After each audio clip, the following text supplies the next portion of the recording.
Okay, student, this is our next topic, Maxwell-Boltzmann distribution curve. Okay तो ये जो curve मैंने बनाया है यही है आपका मैक्सवेल बोल्ट्जमैन डिस्ट्रीब्यूशन कर्व है. ठीक है, तो ये जो कर्व हमने प्लॉट किया है इस पर हमने एक्स एक्सिस पर काइनेटिक एनर्जी को लिया है और वाई एक्सिस पर फ्रैक्शन ऑफ मॉलिक्यूल्स को लिया है. ठीक है, तो यहाँ पर सबसे पहले इस ग्राफ को ही हम समझ लेते हैं कि जब हमारा टेम्परेचर T डिग्री सेल्सियस था, देखिए T डिग्री सेल्सियस था, तो ये जो एरिया आपको दिख रहा है और इस एरिया में ये जो लाइन आपको दिख रही है ये एक्टिवेशन एनर्जी की लाइन है.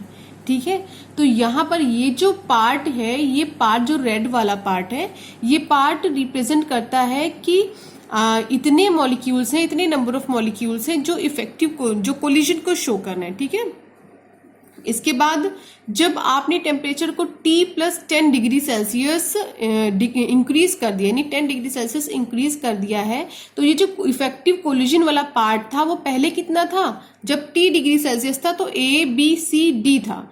जब 10 डिग्री सेल्सियस आपने इंक्रीज कर दिया तो देखिए इतना पार्ट क्या हो गया है, इंक्रीज हो गया है. तो अब ये कितना हो गया है, ABEF हो गया है. ठीक है, तो इफेक्टिव नंबर ऑफ कोलिजन है वो क्या हो गए, हमारे बढ़ गए हैं. तो ये जो आपका है फ्रैक्शन ऑफ मोल, ये फ्रैक्शन ऑफ मोल एक्चुअली होता क्या है कि ये नंबर ऑफ कोलिजन है जो रिएक्टेंट आपस में कर रहे हैं, उन्हीं को हम बोलते हैं फ्रैक्शन ऑफ मॉलिक्यूल्स बोलते हैं. ठीक है, तो अब हम इसको स्टार्ट करते हैं, बेसिक चीज से आते हैं कि सपोज हमारे पास ये दो रिएक्टेंट है, एक ए है और एक बी है. ठीक है, ये अभी धीरे धीरे मोशन कर रहे हैं, जिगजैग मोशन, बिल्कुल स्लो स्लो कर रहे हैं. ठीक है, ये भी बिल्कुल स्लो स्लो कर रहा है. ठीक है, जब हमने 10 डिग्री सेल्सियस टेम्परेचर इंक्रीज कर दिया तो हमें पता है कि जब हम टेम्परेचर इंक्रीज करते हैं तो हमारी काइनेटिक एनर्जी, ठीक है, वो भी इंक्रीज हो जाती है. मैं क्या नाम ले रही हूं, काइनेटिक एनर्जी. जब काइनेटिक एनर्जी इंक्रीज हो जाती है तो जो हमारा मोशन होता है ये भी बहुत जल्दी जल्दी बहुत फास्ट होने लग जाता है. ठीक है,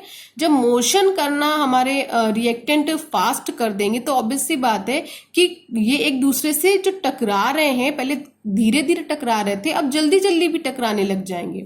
जब जल्दी जल्दी टकराने लग जाएंगे तो इफेक्टिव कोलिजन हमारा क्या हो जाएगा, नंबर ऑफ इफेक्टिव कोलिजन क्या हो जाएगा, बढ़ जाएगा. और हमने अपने प्रीवियस पार्ट में यही तो स्टडी किया था कि जो इफेक्टिव कोलिजन होता है इसी की वजह से हमें प्रोडक्ट मिलता है.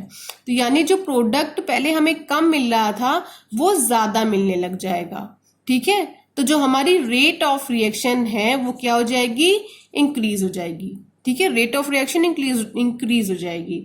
तो ऐसा बेटा देखा गया है कि जब आप किसी भी रिएक्शन का टेम्परेचर 10 डिग्री सेल्सियस इंक्रीज करते हो तो रेट ऑफ रिएक्शन, जो रेट ऑफ रिएक्शन है बेटा आपकी, वो जस्ट डबल हो जाती है. ऐसा देखा गया है. और ये बेसिक कॉन्सेप्ट है कि क्यों हो जाती है, क्योंकि टेम्परेचर इंक्रीज किया तो जिगजैग मोशन की जो मतलब पावर थी, धीरे धीरे पहले होता था वो अब बाद में होने लगा, बहुत फास्ट होने लग गया. ठीक है, तो इफेक्टिव नंबर ऑफ इफेक्टिव, भाई बार बार टकराने लग गए तो टकराना आपका ज्यादा हो गया तो नंबर ऑफ कोलिजन ज्यादा हो गया.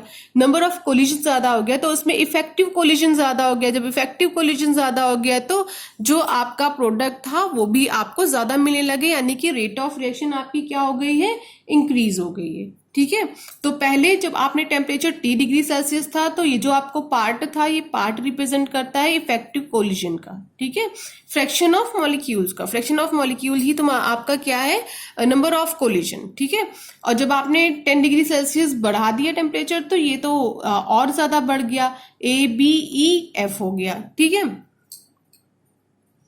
तो बच्चों area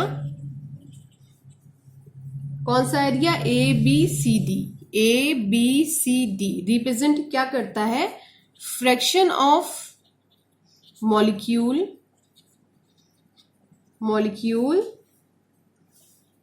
reacting at temperature T degree Celsius.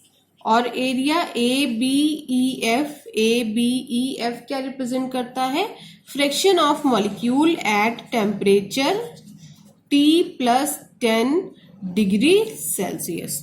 Okay, तो ये एरिया आपको क्लियर हो गया होगा. और ये जो लाइन है ये आपकी एक्टिवेशन एनर्जी की लाइन है। एक्टिवेशन एनर्जी आपको बता चुकी हूँ प्रीवियस वीडियो में, ठीक है। जब इस एनर्जी को कोई भी रिएक्टेंट मॉलिक्यूल्स क्रॉस करता है तभी वो जो है प्रोडक्ट में कन्वर्ट होता है, यानी कि जो इधर वाले आपके कोलिजन है वो सारे के सारे आपकी इफेक्टिव कोलिजन हैं, ठीक है। तो बच्चों इससे हमें ये समझ में आ रहा है कि जब किसी भी रिएक्शन का टेम्परेचर इंक्रीज होता है तो रेट ऑफ रिएक्शन इंक्रीज होती है, ठीक है। इसका मतलब है कि इफेक्टिव कोलिजन हमारा इंक्रीज जाता है। देखो इंक्रीज हुआ कि नहीं हुआ, टेम्परेचर इंक्रीज किया, ठीक है। इफेक्टिव कोलिजन पे जब T था तब इतना हो रहा था रेड वाला पोर्शन, जब T+10 कर दिया, 10 डिग्री सेल्सियस हमने बढ़ा दिया तो ये देखिए इतना पोर्शन बढ़ गया। जब इफेक्टिव कोलिजन बढ़ गया तो ऑब्वियस सी बात है रेट ऑफ रिएक्शन भी बढ़ जाएगी, ठीक है। It means fraction of molecule reacting together increases, ठीक है। इसका मतलब सीधा सा यही है, ठीक है। तो अब जैसे किसी रिएक्शन का टेम्परेचर T डिग्री सेल्सियस है और रेट कांस्टेंट K है, अगर हमने टेम्परेचर को 10 डिग्री सेल्सियस बढ़ा दिया तो हमारा जो रेट ऑफ रिएक्शन है डबल हो जाएगा। ऐसा बहुत सारे मैक्सिमम केसेस में ऐसा ही देखा गया है कि 10 डिग्री सेल्सियस जैसे ही आप टेम्परेचर इंक्रीज करते हो रेट ऑफ रिएक्शन क्या हो जाती है, जस्ट डबल हो जाती है। अब इसको हम थोड़ा सा और समझते हैं। हम सपोज करते हैं कि हमारे पास रिएक्शन है A+B और ये हमें क्या दे रही है, प्रोडक्ट दे रही है, ठीक है। अब यहां पर मैं आपको कोलिजन फ्रीक्वेंसी के बारे में बता चुकी हूँ ना, जिसे हम कैपिटल Z से रिप्रेजेंट कर रहे थे, हमने प्रीवियस वीडियो में हमने इसको पढ़ा था, ठीक है। तो अगर हम अब इसके केस में रेट ऑफ रिएक्शन निकालें तो क्या होगा, dx/dt = ZAB × स्मॉल f, ठीक है। तो ZAB तो आपको समझ में आ गया होगा कि ZAB क्या है। Z तो फ्रीक्वेंसी है, AB आपके रिएक्टेंट मॉलिक्यूल हैं। तो ये क्या है, frequency with respect to A and frequency with respect to B। और कौन सी फ्रीक्वेंसी, कोलिजन फ्रीक्वेंसी, ठीक है। ZAB तो आपको क्लियर है। तो अब ये स्मॉल f क्या है, तो स्मॉल f जो है वो मॉलिक्यूल जो इफेक्टिव कोलिजन को शो कर रहे हैं। स्मॉल f क्या है, वो मॉलिक्यूल्स हैं जो इफेक्टिव कोलिजन को शो कर रहे हैं, यानी ये वाला जो पूरा पोर्शन है ये इफेक्टिव कोलिजन को शो कर रहा है, यही आपका क्या है, स्मॉल f है, ठीक है। तो मैथमेटिकली बेटा अगर एक्सप्रेशन देखें तो f = क्या होता है, E - EA/RT।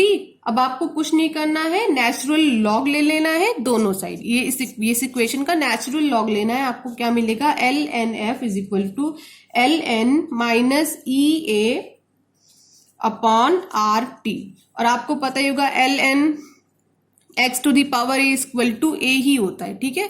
तो यानी जो पावर है वही उसी के इक्वल हम कर देंगे, तो ln(f) = क्या हो जाएगा, -EA/RT। हमें ये क्या मिल गया है, सीधा सा एक इक्वेशन मिल गया है। इसकी हेल्प से अभी हम कुछ न्यूमेरिकल भी सॉल्व करेंगे, ठीक है।